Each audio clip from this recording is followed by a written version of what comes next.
Hi, I'm Amy Moratz. I am the director and lead teacher of Awakening Spirit School, currently here in Woodbury, Minnesota. Our tagline is that we take kids who currently hate school and we help them reignite their love of learning in 3 months or less. Let me tell you a little bit about myself to start with.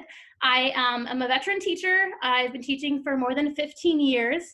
I obtained my undergraduate degree from St. Olaf College and in studio art and English. And then I kind of decided that, no, wait, I really do want to teach. And I obtained my master's of education from Bethel University. So I have taught in a charter school situation. I've taught in public school situations. I've taught a little bit in a private school, summer school type of situation. And then I decided to become a full-time at-home educator with the birth of our first child. As I was raising her in a very conscious and deliberate manner, I discovered Waldorf education. And my oldest daughter attended a absolutely amazing Waldorf mixed age kindergarten that she was able to experience for 3 years.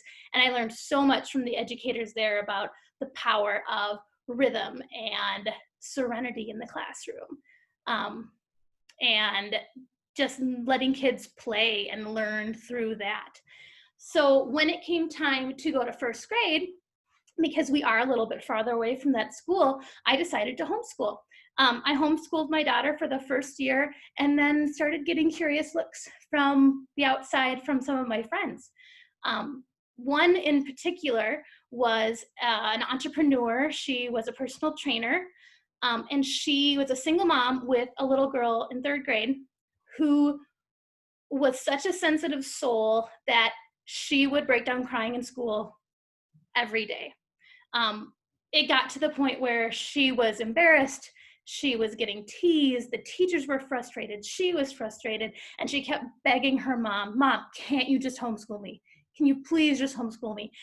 And it wasn't in her mom's wheelhouse, but I was on the periphery, and so she approached me and asked if I would be willing to take on another student. Researching it, I found out that the best way to do so would be to form a homeschool cooperative. So both parents actually filed with the state as homeschoolers, and then I taught academic subjects, and since she's a personal trainer, she taught our health and wellness section, which was like a perfect combination. So we did that for a year, and then I started getting more questions and found another family who were a perfect match for us. So I went from 3 students the first year. Then when I had a 4th student, I decided, okay, it's time to actually file as a private school. It's too much work to have my parents be doing all this legwork. I'm just gonna take the ONS, file as a private school, and do all the paperwork myself. So in 2017, we filed as our private school status with the state of Minnesota, and I had 4 students, which then the next year went to 5, then the next year went to 7. So that's where we are right now. Currently, we're in the lower level of my family home.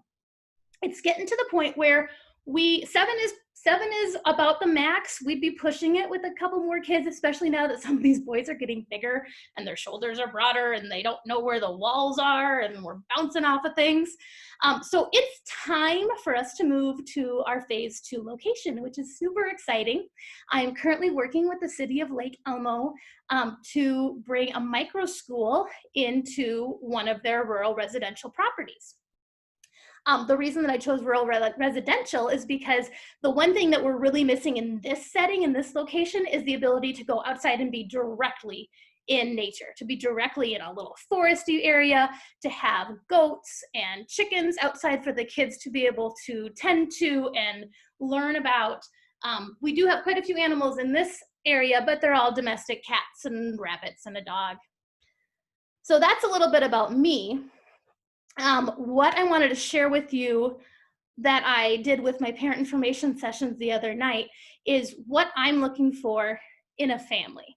So if you think that this school sounds like it might be a good fit, what I need you to do is watch this video. And then if you really feel like it's a good fit, make sure you go through the website, take a look at all the things there. I also have my online brochure, kind of a lookbook that gives you a lot of information about our philosophies and our curriculum, and then the lack of a curriculum for when the kids are doing the self-developed learning.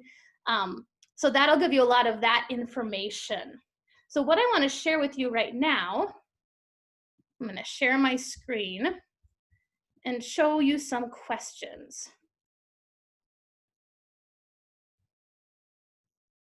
So there are 3 questions that are on your screen. The first one is, how does your child feel about school? So this is completely for you to think about and assign a number or a color. The number 1 would be red, like our traditional American stop sign. They hate school.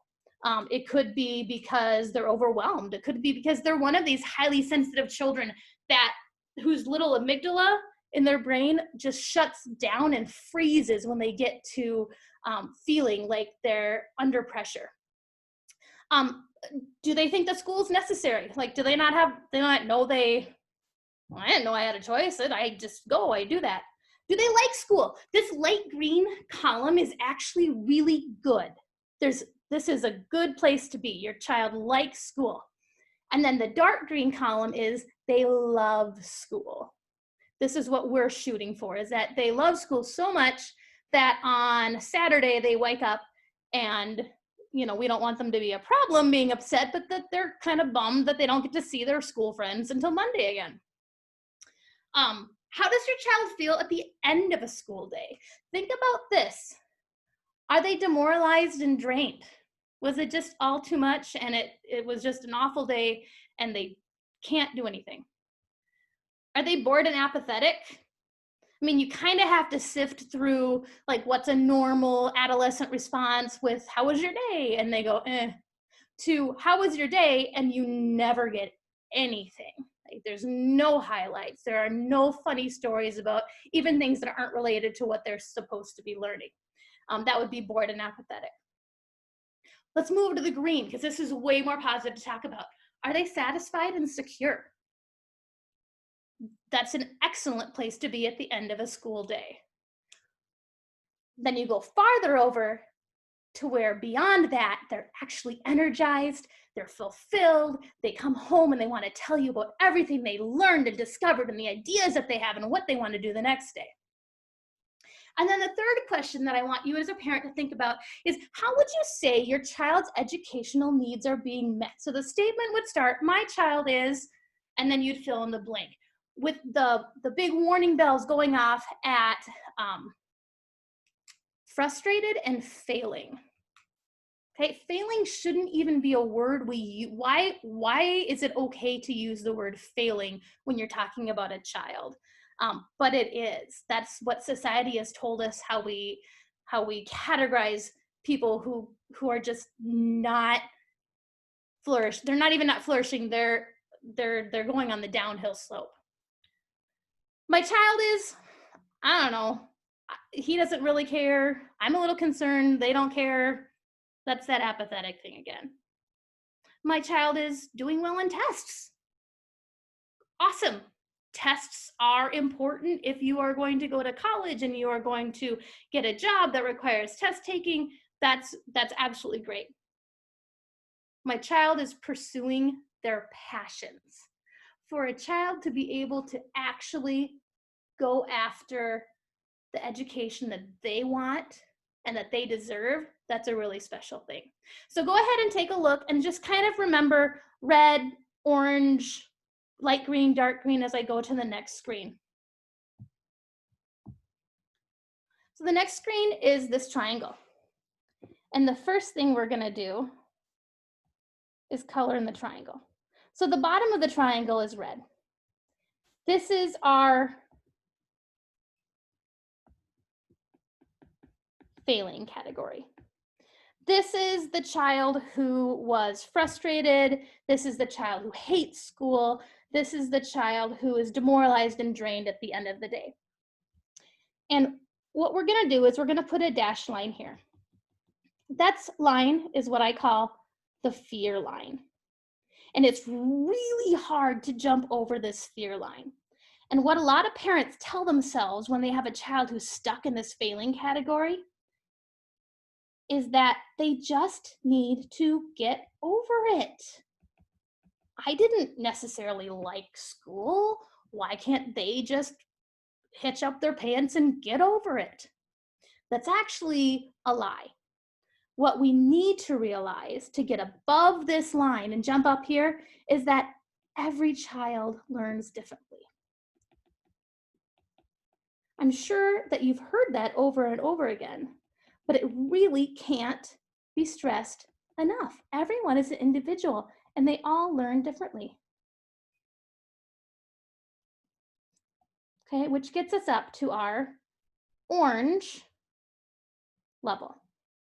This is the level of children who are floundering. Whoops, that was a really big mark.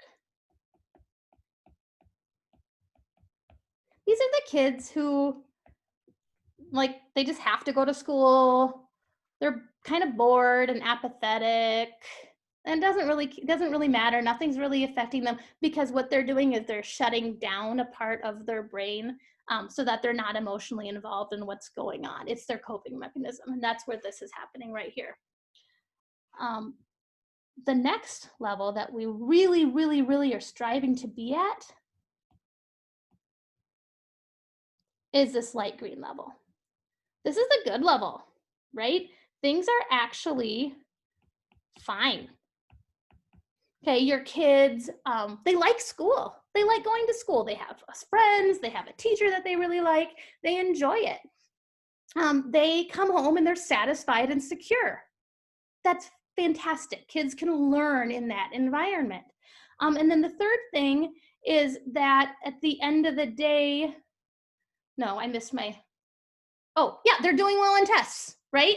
Which is a huge thing for me to forget. They're doing well on tests, which is great because what we know is that a diploma equals success, which then equals happiness. Okay? Or does it? Like, think about that for a second. Is that really true, or is that just what we're told? This is another line here.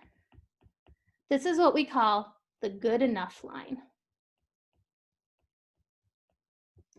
If you're happy subscribing to these values and your child is satisfied and secure and you're just fine with that, then you're going to stay beneath that good enough line. However, if you're willing to accept the truth that happiness is an inside job and that is actually taught, then you're going to be able to jump over this good enough line and get up here to where your child is flourishing. They love school with a capital L. They come home from the day and they are energized and fulfilled. And then if you were going to talk about their education, these kids are not just doing well on tests, they're pursuing their passions. And so what I ask as a school owner and a teacher is that if you are interested in learning more about Awakening Spirit School, your family is up here in this 10% category. That's only 10% of the whole population. So you have to think, am I up there? Is that what I want for my child? And if it is, what I would encourage you to do is to contact me on my website, www. Whoops. Here, I'll show you this. I know, there's a bunch of stuff. www.awakeningspiritschool.com. All one word.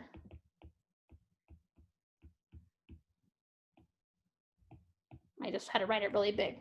And on there, there is a button that says schedule a virtual visit with Miss Amy. Go ahead and click on that. That goes to my calendar and we will schedule a Zoom call so I can show you how exactly I do what I do, how I take these kids who are struggling and are highly sensitive and overwhelmed, and I bring them into a place where they can own their own learning and pursue their passions. I'd love to walk through that with you. Thank you so much for your time, and I look forward to meeting you and your family. Have a blessed day.